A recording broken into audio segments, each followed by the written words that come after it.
Bueno, bienvenidos a esta edición especial de Basket Plus Televisión con el señor Pablo Prigioni, flamante entrenador de la selección argentina, ya con la camiseta ASD de Minnesota Timberwolves, trabajando prácticamente desde que terminó la AmeriCup con el equipo de la NBA. Pablo, primero, bueno, buenas noches, ya son buenas tardes para vos, pero la primera pregunta que te hago es, sensaciones que te quedaron iniciales después de la AmeriCup. Bueno, obviamente creo que sin centrarme solamente en el torneo, creo que centrándome en todo el proceso, ¿no? Que fueron 40 días, creo que cumplimos con casi todos los objetivos que teníamos antes de la preparación, ¿no? Eh, Como lo dijimos, digamos, un tiempito antes de comenzar, tenía varios objetivos esta preparación. Fue unos 10 días iniciales donde había más jugadores, donde estuvo Facu, donde estuvo Lapro, con el equipo como Tortu también. eh, que ellos, bueno, obviamente Lapro y Tortu salían de lesión, pero la idea era que estuvieran ellos con el grupo, ¿no? Ese era el objetivo inicial. Y bueno, una lista de jóvenes más grandes también que lucharan por lugares de cara a la AmeriCup. Así que creo que eso, después, una vez finalizado eso, seguimos ya más enfocados en lo que era el torneo. Y después, obviamente, hablábamos de que este grupo joven creara experiencia, jugara un torneo importante juntos, que nos permitiera conformar el grupo que va a empezar jugando las eliminatorias en noviembre. Creo que eso también lo cumplimos. Y después, bueno, como dije al final del torneo, creo que en algún punto los chicos, más allá de buscar experiencia, ¿no? y de seguir armando el equipo, con sus acciones empezaron a decidir que no era suficiente eso y que querían más y el equipo fue a por el torneo hasta el final. Entonces, nos fuimos contentos con lo que fueron los 40 días de trabajo y con el resultado final. Te quedas siempre un poquito con el sabor amargo de que podríamos haber tenido alguna opción más en la final. Creo que no fue un partido bueno en general de los dos equipos, pero quizá eso me quedó con más sabor todavía de que haciendo un poquito mejor algunas cosas, quizá hubiéramos tenido más chance de llevarnos también el torneo. Así que, pero en líneas generales, estamos satisfechos con el trabajo que hicieron los chicos, todos los que tuvieron desde el primer día, como los que llegaron hasta el último. Ujú. A ver, anoté cuatro o cinco cositas para hablar, para ir concreto al grano. La primera es, coincidiremos, calculo que si yo tengo que decir cuál fue tu arranque real por preparación y todo lo demás, se puede decir que fue Santiago del Estero, donde tuviste un tiempo digamos, para empezar a poner tu impronta, porque la AmeriCup 2022 la agarraste 2 días antes, obviamente ajustaste cosas a tu estilo, pero el equipo como que ya estaba demasiado hecho, y no tuviste tiempo como para corregir cosas, y menos en un torneo donde se juega casi todos los días. Si coincidís en eso, de aquel planteamiento o idea que intentaste poner en Santiago del Estero a hoy, 2 años después, o en la América, para ser más concreto. ¿Cambiaron muchas cosas en cuanto a la idea, en cuanto a lo que vos querías plasmar en el equipo a futuro? Porque ya en el 2023 creo que tu idea era a futuro. ¿Cambió mucho el esquema o básicamente es el mismo? No, no, no, no cambió. Lo que cambia es que vamos sumando tiempo de trabajo juntos, ¿no? Y obviamente después podés ajustar algún movimiento o no. Lo que sí cambió fue un poco el enfoque defensivo después de eso, después del torneo de Santiago y después sobre todo de alguna ventana de AmeriCup, de darle una vuelta de rosca a la defensa, ¿no? Sabíamos que eh, los números nos decían que cuando el equipo defendía bien, defendía más, como decimos, ¿no? De intentar dejando a los rivales más sobre los 70 puntos, el equipo siempre tenía posibilidad de ganar, ya sea un juego o ganar un torneo. Entonces fue darle una vuelta de rosca a eso, que es lo que, si vos te das cuenta, sobre todo enfocando de cara a las ventanas, que es cuando no tenés tiempo de trabajar, Ujú. eh, es como cuando más necesitas todavía estar sólido defensivamente, ¿no? Porque si vos llegás, los jugadores llegan un día y al tercer día que los tenés, hay que jugar un partido clave de eliminatoria. Bueno, conseguir una fluidez ofensiva en 2 días, cuando ellos vienen de jugar sus cosas distintas, cada uno en sus equipos, con sus llamadas, con sus compañeros distintos. Convengamos que jugar ofensivamente un buen baloncesto fluido con 2 días de entrenamiento es muy difícil. Lo que sí podés hacer es defender bien. Ujú. ¿No? Defender bien, creo que eso sí lo podemos hacer si está en nuestra identidad, si está en nuestra estructura, y de ahí es que le empezamos a dar una vuelta de tuerca más a eso. Creo que lo hicimos bien, dejamos a los rivales, justo le mandé al equipo hace unos días, creo que la media fue 72 puntos, ¿sí? Se nos fue un poquito el partido ese con Colombia, con las bajas que teníamos, que se nos fue arriba de 80, pero si no, hubiéramos estado sobre los 70 clavados, ¿no? Y bueno, estuvimos jugando la final. Ese es otro indicativo, ¿no? Que cuando defendemos bien, tenemos opciones. Después, bueno, lo decimos siempre, el ataque hay veces que te deja en banda y hay veces que no. Pero si la defensa está ahí, siempre tenés opciones. Y creo que en eso dimos un paso adelante grande y ojalá que lo podamos ver a partir de noviembre, ¿no?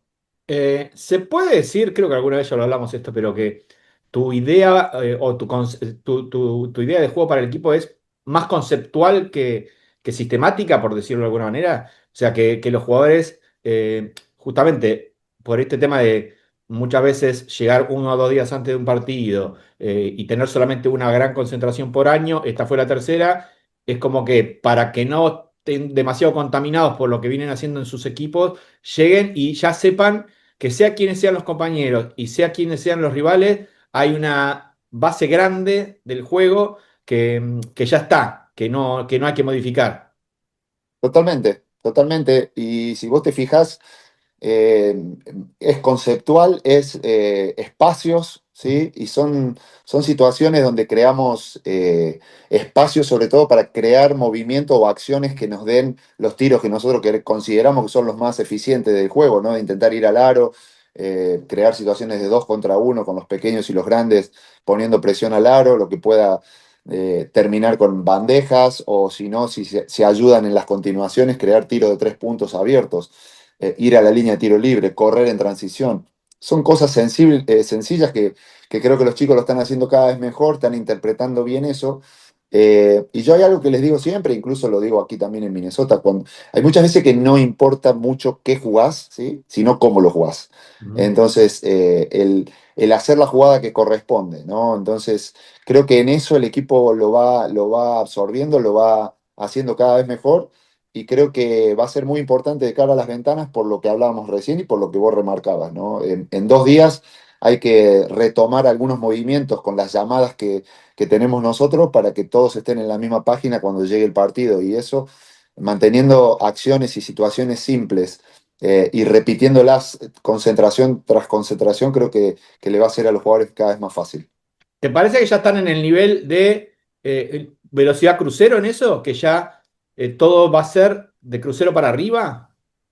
Eso espero, la verdad, que ojalá que así sea. Yo creo que para que eso ocurra también necesitamos que el grupo de jugadores que participen en las ventanas sea más reducido, ¿no? Creo que esto lo hablamos en alguna entrevista. En los 12 partidos de eliminatorias de camino al Mundial pasado se usaron sobre los 40 o más jugadores.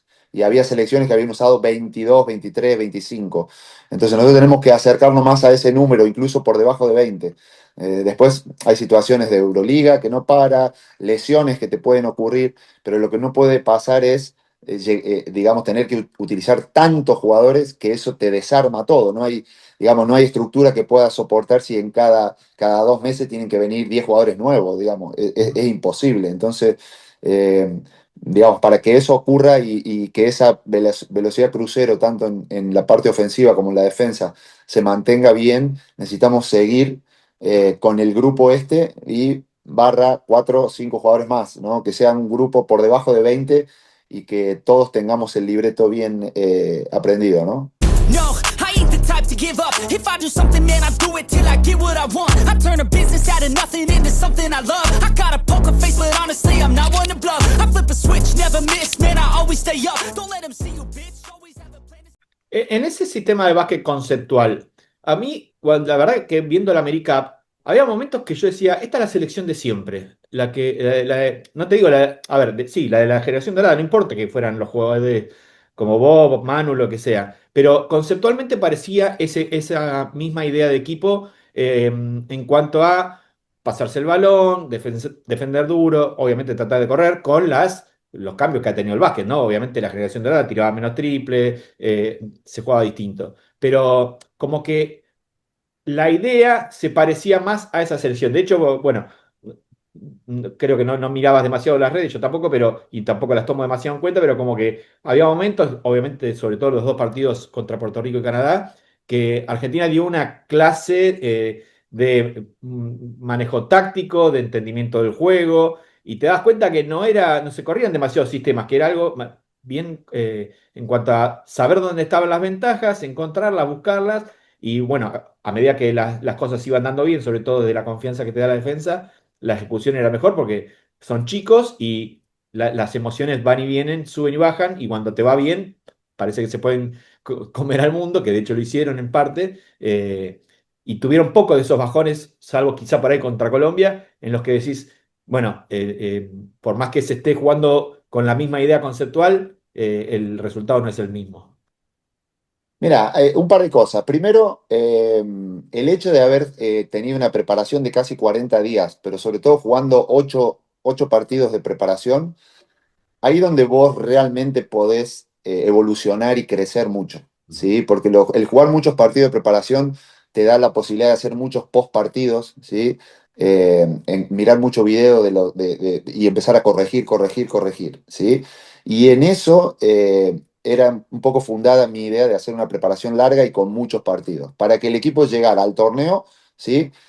Habiendo ya cometido muchos errores en los partidos de preparación y ir trabajando sobre esos errores de spacing, ¿sí? De hacer la jugada que corresponde.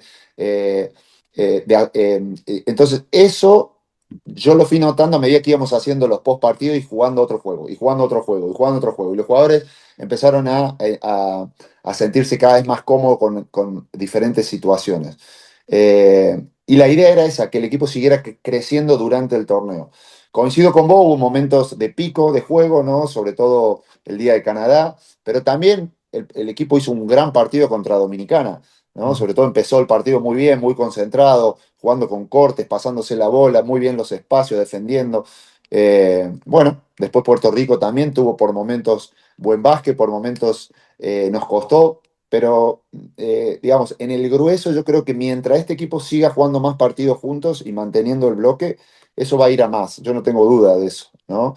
Eh, y después, por otro lado, el otro día miraba la final que jugamos contra Brasil en el 2011, miré un par de partidos de esa selección y había un montón de acciones que eran muy parecidas a las que jugamos ahora. Quizás las jugábamos un poco más lento porque teníamos un poco más de edad y Mm. estos jugadores pueden jugar de manera más dinámica, más vertical.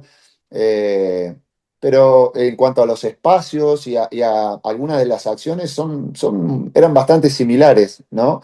Lo que sí jugábamos mucho con el pase y eso es algo que estamos empujando a los chicos que lo hagan cada vez más. De hecho, lo hicimos muy, muy bien el partido de Canadá. Es un punto que hicimos mucho hincapié antes del juego. Por la defensa de Canadá sentíamos que era una oportunidad de jugar con combinaciones de pase-pase, ¿no? Y creo que ese fue el partido donde mejor lo hicimos. Hubo muchas situaciones de jugar a través del grande, el balón salía afuera y siempre había un pase más para tiro o otra penetración, que es algo donde yo hago mucho énfasis en nuestra ofensiva. Y bueno, yo espero que eso siga a más y a más, porque creo que, primero, que es la manera que hay que jugar el baloncesto actual, y creo que los chicos lo pueden hacer, incluso hay muchos niveles todavía que pueden seguir creciendo en eso, ¿no? El básquet de conceptos se supone teóricamente que es menos previsible, ¿no? Porque se supone que vos te acomodás a lo que vas viendo, donde vas viendo las ventajas del rival. ¿Sentís que Argentina tuvo una ventaja en eso a pesar de por ahí limitaciones físicas o de jugadores, fue un equipo que no fue previsible? Bueno, esa es la idea de nuestra ofensiva, ¿no? Tener diferentes maneras de entrar a la ofensiva de acuerdo a si te presionan mucho, de acuerdo a si el guardia está abierto para que reciba el balón o no, si tenemos que empezar a través del grande, si tenemos que empezar a través de dos bloqueos indirectos. Digamos, yo siempre digo lo mismo, que miren la defensa y a partir de ahí reacciones, salvo que yo quiera jugar algún movimiento en particular y se los dejo saber. Pero este es para mí el baloncesto moderno y es la manera donde vos podés jugar más dinámico. Vos empujás el balón, vos corres bien a las esquinas, ¿sí? Hay mucho espacio para romper, si te depresionan. Y si te dejan jugar, podés empezar la ofensiva por el guardia, podés empezar por el grande o podés empezar con indirectos. A partir de ahí, casi siempre todo llega a una situación de pick and roll. Y en eso es lo mismo que hace 15 años cuando yo jugaba pick and roll con Luis. Depende cómo lo van a defender al pick and roll, ¿viste? Podés Mm. jugar a través del grande y si se cierran, el grande la tiene que sacar fuera, hay un tiro solo. Y si rotan a la primera, hay un pase más, el otro tira solo. En eso no hay mucha diferencia a lo que hacíamos hace 15 años, una vez que jugás la acción de pick and roll. ¿Sí? Pero sí que se pueden hacer muchas cosas antes, jugar con un pace más rápido. Y bueno, y sobre todo lo que intentamos es limitar los tiros, como ya lo hemos hablado, esto, los tiros largos de 2 puntos, ¿viste? Salvo que tengas a Kevin Durant que te mete 8 de 10.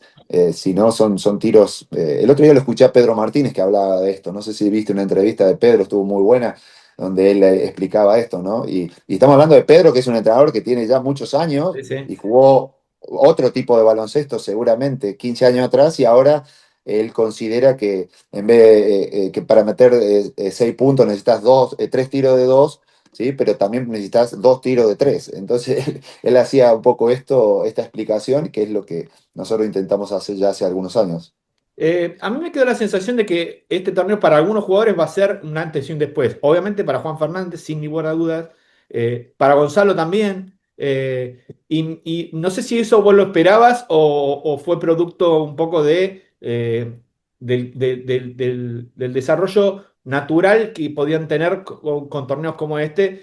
De hecho, bueno, con la idea inicial de ir con ellos para que justamente tuvieran la oportunidad de que le pasaran estas cosas. Es que eso es lo que buscábamos. ¿No? Eso es lo que buscábamos con este torneo, que vos pusiste 2 ejemplos, pero también Fran, también hay otros jugadores que, quitando los más veteranos, ¿no? Quitando Pepe, que Pepe está ya en un punto más, muy, muy maduro en su carrera, Bruce, por supuesto, ya más mayor, y Juan Pibablet, que eran los 3 más mayores, pero todos los demás tuvieron momentos, ¿no? Algunos más que otros. Quizás vos decís Gonza y Juan, bueno, son jugadores que ya llevan varios años conmigo en la selección y han pasado por otras etapas, ¿no? Donde estaban un poco más descubriendo lo que tenían que hacer, sus responsabilidades en el equipo. Y la idea de que ellos, de que no estuviera ni Facu, ni Lapro, ni Tortu, ¿sí? Es que otros jugadores dieran paso adelante y se hicieran cargo del equipo y lo hicieron, ¿sí? Lo fueron haciendo durante la preparación y digamos, lo maximizaron en el torneo. Y bueno, y de esto se trata, ¿no? Que ellos se sientan cómodos jugando con la selección y que se sientan como grupo creciendo partido a partido. A ver, lo hablamos en la nota que te hicimos desde Nicaragua, después del partido con Colombia, si no me equivoco, que vos hace 7 años que estás en la NBA con chicos muy jóvenes y evidentemente te estás formando, no más, no te estás formando, ya estás formado con el tema de la generación de cristal. Y eso cambia, me parece, sobre todo en el entrenador, mucho a la hora de proponer, a la hora de entrenar, a la hora de el trato con los chicos. Hoy hablábamos con unos amigos, entre los cuales estaba Miguel Volcan. Y bueno, hoy vos no ves a un entrenador de la NBA que grite, no ves, bueno, salvo algunos casos como Obradovic o Jasikevičius, y quedan pocos, que, digamos, para que el joven quede en estado de atención, eso ya no corre más. Y este equipo tuyo de la selección, salvo estos veteranos que nombrabas, están todos en esa edad. ¿Cuánto te sirve la NBA? ¿Cuánto te sirvió para tu aprendizaje como entrenador? ¿Y cuál es el secreto del manejo de esos chicos hoy? A ver, es cierto que hay algunos todavía entrenadores que quedan, que pueden levantar la voz más o lo que sea. Me parece que estos chicos, bueno, como decís vos, es otra generación, quizás conectar con ellos es hacerlo de otra manera. eh, Conectando individualmente, ¿no? Fuera de la cancha mucho.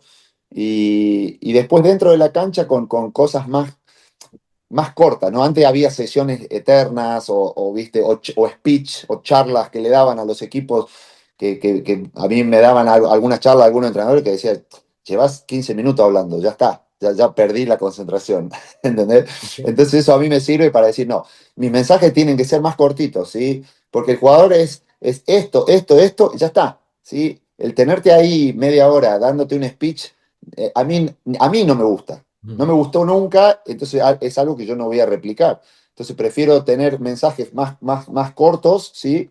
Que los chicos se queden con eso y listo, ¿sí? En vez de dar un clinic, ya sea pre-práctica, post-práctica, pre-partido o post-partido, ¿sí? Entonces, en eso me sirve mucho estando en la NBA, ¿sí? Que sobre todo al haber tantos partidos, tantos meetings, hay que ser conciso con el mensaje, cortito, al punto. Y mover rápido a lo que sigue. Y eso es lo que yo intento hacer, ¿no? Es lo que vivo todo el día a día acá en la NBA, y es lo que intento trasladar a la selección.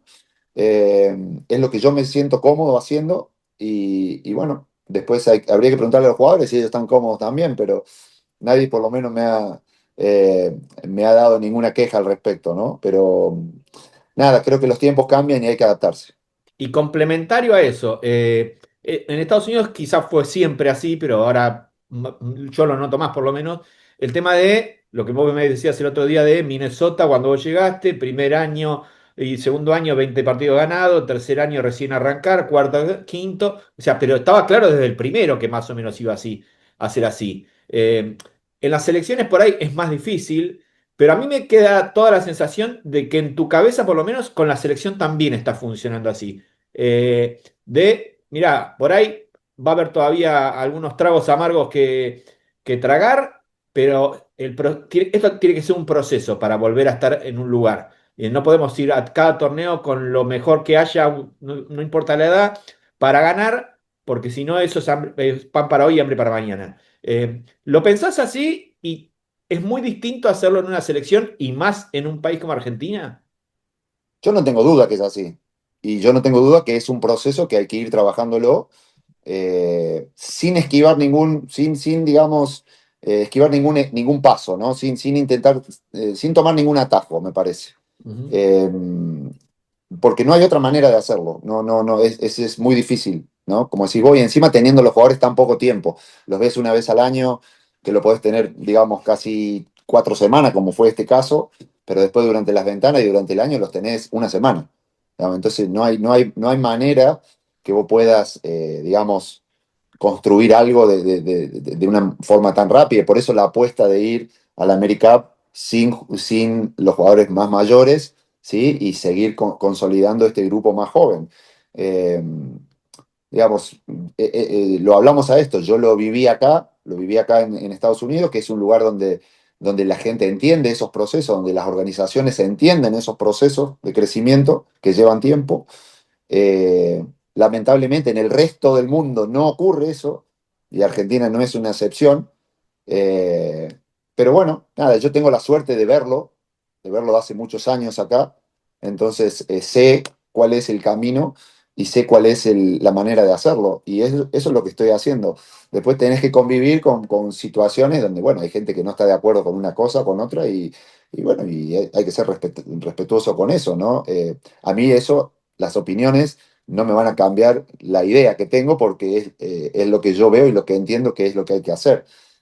Así que mientras esté en esta situación voy a intentar siempre hacer lo que creo que es mejor para el equipo, incluso si hay que sacrificar algún resultado en alguna competición, pero pensando en qué es lo mejor para el futuro del equipo, ¿no? Así que, o buscando las prioridades, que en este caso dijimos, bueno, en este caso, este torneo está bueno para desarrollar este grupo, poniendo el foco en noviembre, que es cuando realmente nos empezamos a jugar la clasificación al Mundial, ¿no? Bueno, esas son decisiones que uno toma pensando que es lo mejor para el equipo, ¿no? ¿Y no te da un poquito de intriga después de lo que pasó el otro día con España? ¿Qué proceso van a hacer ellos? Si también van a tener que encarar ese mismo proceso, porque parece mentira, ¿no? Pero Argentina arrancó un poquito antes que España el tema de los éxitos, lo siguió España, y Argentina entró un poquito antes que España en este proceso de reconstrucción, por decirlo de alguna manera, y da toda la sensación de que España arranca ese proceso también. Quizá lo arrancó un poco antes porque quedó afuera de los cuartos del Mundial, afuera de los cuartos de los Juegos Olímpicos y ahora afuera en primera ronda. Y con dos o tres chicos nada más. Ahora te voy a hacer otra pregunta, pero digamos, con mucha incertidumbre sobre todo. Bueno, obviamente España siempre fue una referencia también, ¿no? Y sobre todo con una selección que tuvo una cantidad de éxitos brutal en los últimos 20 años y también están enfrentando una reconstrucción, ¿no?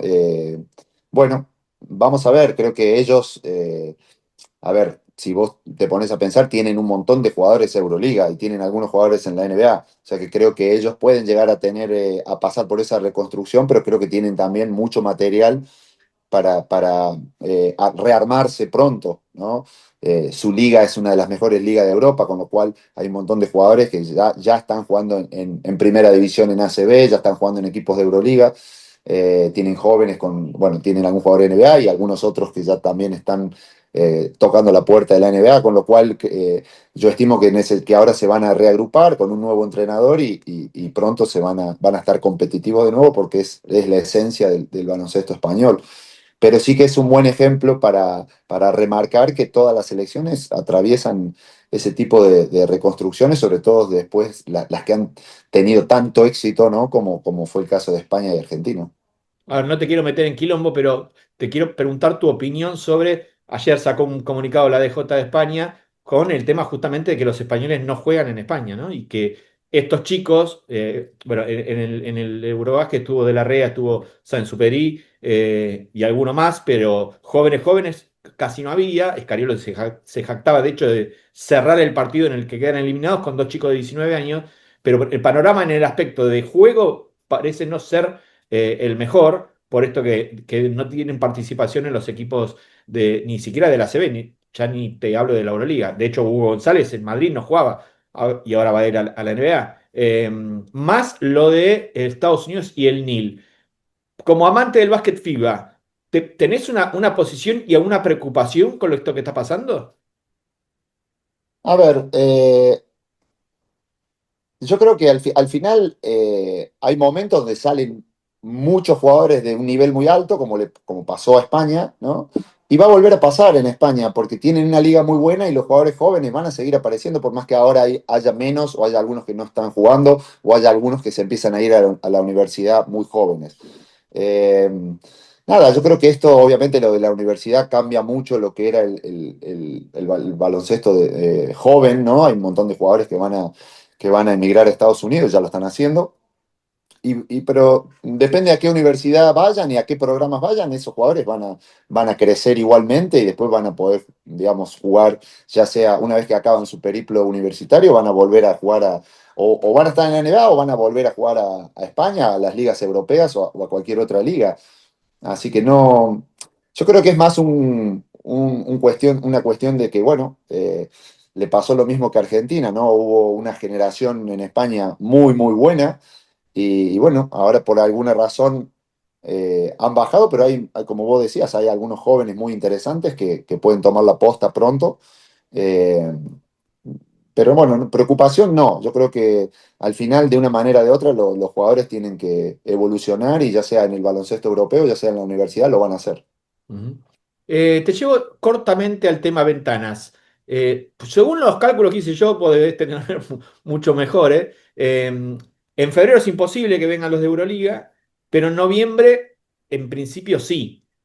Por lo menos para el segundo partido y apurando un poquito o ajustando los vuelos y demás, hasta podrían llegar un día antes del primer partido del 27 de noviembre, si no me equivoco la fecha. ¿Ya lo tenés visto eso? Sí, tenemos visto, no me voy a pronunciar mucho, yo creo que hay posibilidades de que algunos puedan venir en la primera ventana, otros quizá no puedan venir en la primera, pero puedan estar en la segunda. Si hay que revisar bien el calendario tanto de los equipos que juegan La segunda es Euroliga. apretadísima. Es apretada, sí, pero sobre todo también porque está la Copa, ¿no? Ujú. Normalmente está la Copa del Rey por ahí en esa fecha, entonces eso también dificulta un poco. Eh, pero bueno, nada, vamos a hacer lo posible para que estén. El tema es, lo hablábamos la otra vez cuando estábamos con Facu y tal, el tema es cómo llegan, ¿no? Hay que evaluar más si llegan muy ajustados al primer partido, quizás que jueguen menos o que jueguen más el segundo partido y no el primero, entonces eso va a combinar que traigas en vez de 12 jugadores justos, que vengan, no sé, 15 y que hay algunos que puedas hacer una rotación del primer partido al segundo de la ventana. Bueno, son todas cosas que están en la mesa, que hemos aprendido un poco de ventanas anteriores y tenemos que ver, porque tampoco queremos poner a los jugadores en esa situación donde de repente jugaron un partido, al día siguiente viajaron 15 horas y al otro día los pones a jugar 30 minutos. Eso no es bueno ni para el jugador y capaz que tampoco es bueno para tu equipo porque se te funden en la parte final del juego. Entonces, ver de qué manera pueden impactar en el equipo de manera positiva sin que ellos, minimizando los riesgos para ellos individualmente, ¿no? Tenemos bastante información al respecto, tenemos bastantes conversaciones sobre eso y veremos cuando llegue la ventana, pero vamos a intentar, digamos, que contar con el mejor equipo posible y si podemos contar con los Euroliga, por supuesto que los vamos a tener. ¿Cómo está lo tuyo para noviembre y febrero? Yo soy muy optimista de que voy a poder estar. Un compromiso grande que tengo conmigo mismo de estar y también se lo transmití al equipo y el equipo da la sensación que está conmigo en eso. Salvo que pasara algo, digamos, no sé, que le pasara algo a algún miembro del staff y que estamos cortos de staff y que no me puedan dejar ir por una situación de emergencia, pero si está todo en orden, debería tener la posibilidad de estar en todas las ventanas de Mundial, que es mi deseo, ¿no? ¿Sentís como, creo que sentimos todos, que el primer partido ya es clave después de las heridas que traemos? No hay duda, no hay duda. Y eso es algo que venimos hablando ya con el equipo hace tiempo. La dificultad, ¿no? Cuando vos te quedás fuera de un mundial ganando 8 partidos de 12, ¿no? Porque si vos te pones a pensar que con 8 victorias eh, en 12 partidos, vos decís, es imposible quedarte fuera. Bueno, en el No 2019 quedan fuera. pasaron todos. ¿Cómo? En el 2019 con 8 pasaron todos. Por eso te estoy diciendo. Entonces, estás como con el cuco, decir, che, es que en una de esas 8 no es suficiente, hay que ganar 9 o hay que ganar 10. Entonces, después veremos lo que ocurre. Y tampoco también es importante cómo los ganás, ¿no? O cómo perdés un partido en cuanto a la diferencia de puntos y tal. Sí, tal cual. Mucha gente dice, pero es que Dominicana nos dejó afuera del Mundial en ese partido. Y bueno, obviamente ese partido fue clave y había que ganarlo y tal, y fue un partido difícil eh, por muchas circunstancias, pero si hubiera ganado el primer partido contra Venezuela En en obras. Kosovo, claro, no había. O sea, ¿quién te dejó fuera? ¿Te dejó fuera Dominicana o te dejó o perdiste ahí? O perdimos cuando perdimos, no sé, en Canadá, digamos, entonces, nada, cada partido es clave, ¿no? Es clave el poder ganarlo y el cómo ganarlo también es clave, ¿no? Así que, nada, tuvimos muchas conversaciones con el equipo al respecto de esto y vamos a intentar hacer lo mejor de nosotros a partir de noviembre. No, I ain't the type to give up. If I do something, man, I do it till I get what I want. I turn a business out of nothing into something I love. I got a poker face, but honestly, I'm not one to bluff. I flip a switch, never miss, man, I always stay up. Don't let them see you, bitch. Always have a plan. La última corta, que se nos corta. No me contestaste tu opinión para la nota que publiqué hoy de Lo Viejo Funciona, pero quiero tu idea si tiene que ver con una especie de contraprestación al atleticismo actual y de la imponencia del pick and roll en casi todas las ofensivas de la mayoría de los equipos, o es nada más que un recurso pequeño ante situaciones puntuales. No, el tema de la zona es una herramienta, ¿no? Que no solo en torneos de estos, donde jugás casi todos los días, donde jugás 6 partidos en 8 días, eh, hay, digamos, el equipo, digamos, te cuesta defender 40 minutos cada día de manera, digamos, Intensa. eficiente. Y hay momentos del partido donde de repente el jugador lo siente, el equipo siente, deja de defender por diferentes razones, porque estás cansado, porque ofensivamente estás frustrado y dejas de defender, o porque el otro equipo está haciendo algo que no sos capaz de detener, ya sea un pick and roll, ya sea un poste bajo, ya sea cualquier situación y que es una gran herramienta para utilizar, ¿no? Bueno, y frenar la ofensiva un poco del otro equipo, o frenar alguna acción en particular, o simplemente confundir, ¿no? Y te puede sacar de un apuro. te puede sacar de un apuro, ya sea en un torneo, como te puede sacar de un apuro en un partido de ventana, donde no tuviste mucho tiempo para preparar el partido, donde está todo agarrado medio con alfileres, ¿sí? Porque los jugadores llegaron hace poquito tiempo, y de repente en algún momento del juego sentís que te puede dar una ventaja y la utilizás.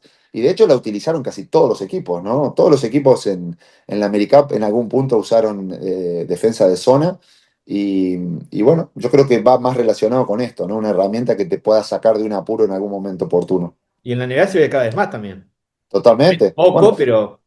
sí, bueno, si ves la serie nuestra de semifinal de conferencia contra los Warriors, cuando ellos se le lesiona Curry, que se queda fuera ya de la serie, eh, nada, en el momento en que nosotros estábamos jugando ofensivamente muy bien contra hombre a hombre, tuvieron que recurrir a zona y jugaron, te diría, casi el 70% de la serie defendiendo una 1-3-1 que nos complicó bastante, ¿no?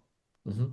Bueno, Pablo, suerte en la temporada NBA. Espero verte en noviembre y Dale, todos con el objetivo Qatar.